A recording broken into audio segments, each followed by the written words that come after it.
and I commend this bill to the House. Kia ora. Mr Speaker. Point of order, Carmel, Sepuloni. I seek leave to correct the vote that we cast for the third reading of the Ngāti Kahuki Whangaroa Claim Settlement Bill. Leave is put for that purpose. There doesn't appear to be an objection. 29 votes, not 31 votes. 29 votes in favour. Thank you. Adrian Rurawhe. Tēnā koe te māngai o te hare o te rā, tēnā tātou katoa. E tika ana kia tuku mihi atu kia Ngāi Tai ki Tāmaki, tēnā ia hau tuku mihi atu kia koutou katoa.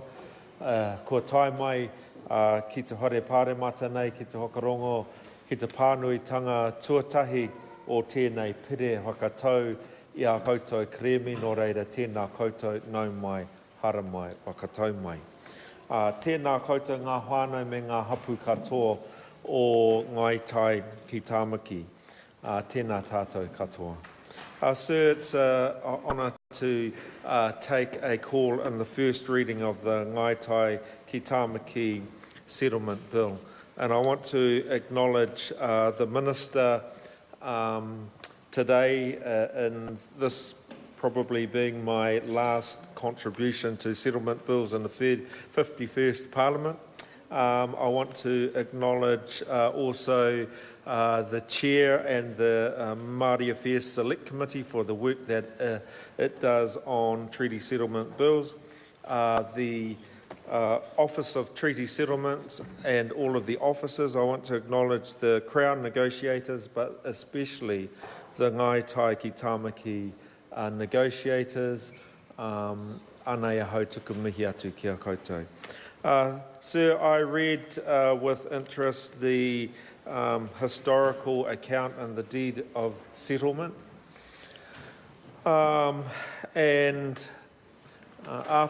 one has read a number of these historical accounts, I try to get the feeling of that particular historical account.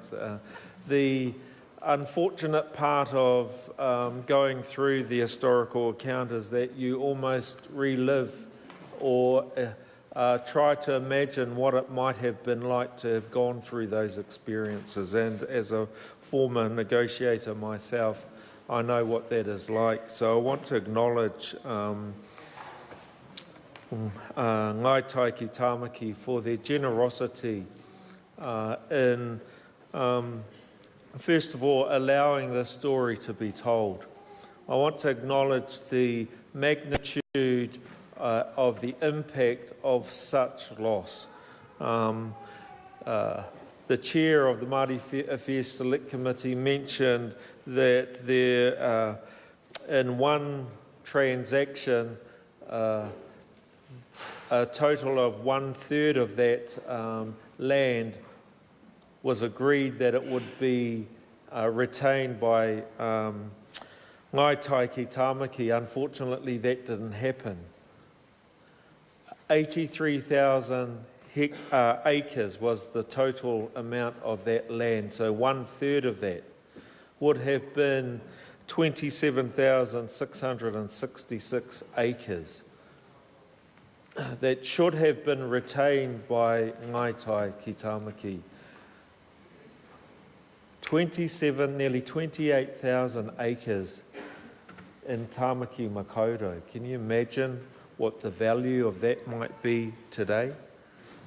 I agree with the kōrero of my colleague Pēni Henare when he talked about today's value. But more important than today's value of that land, what is actually important is the huge loss of opportunity for the descendants of Ngāi Tai ki Tāmaki. The loss of opportunity to enhance the economic base that it would have been at that time right up until now. And that is really what the purpose of going through a settlement process is.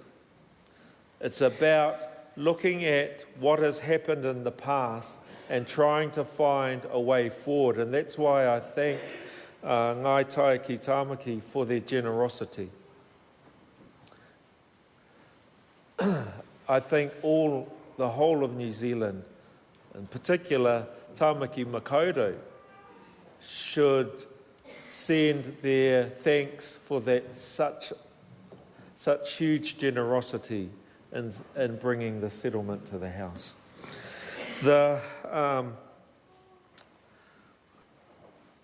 And I agree with also with what Pēni Henare said about the first part of this bill is about the expressing what the history of these lands are and the people there. It's about the Crown acknowledging what it has done wrong and then making an apology, also recorded in this piece of legislation. What we need to do is make certain, and I talk about all of Parliament, not just the government, but every single member of Parliament now and into the future, that we stay loyal to those acknowledgements and, most importantly, the apology. Because unless we do that, then one would have to question how valuable that apology is. So the way forward on that is for this Parliament to never ever put Ngāi Tai ki Tāmaki in that position ever again. That's a real tough ask on politicians because sometimes we forget. And I'm not just talking about one side or the other. Both sides of this House have done that. And so I mihi again to Ngāi Tai ki Tāmaki. Okay, so beyond that, the next parts of the bill is really about how can we work together so that Ngāi Tai ki Tāmaki can move forward for its future generations and provide a legacy to help future descendants of Ngāi Tai ki Tāmaki in their future. And the Minister has outlined a number of aspects of this settlement bill, including a number of mechanisms within the cultural redress, which we on this, from the Labour Party, support wholeheartedly, because I think it provides an avenue for Ngāi Tai ki Tāmaki to express their traditional values, to express all the things that are important to them as mana whenua. And this is a mechanisms which give an ability to hold their cultural integrity. So I acknowledge all of the things all of the cultural redress items that are within this treaty settlement. I also acknowledge the financial redress as well. And I note that the financial redress is not a huge amount really in terms of the amount of land loss and the value that it has today. All I can say to that is that it would be great to hear the thoughts of individuals, whānau, hapu, and the iwi through the select committee process. It's an opportunity for everyone to have their say.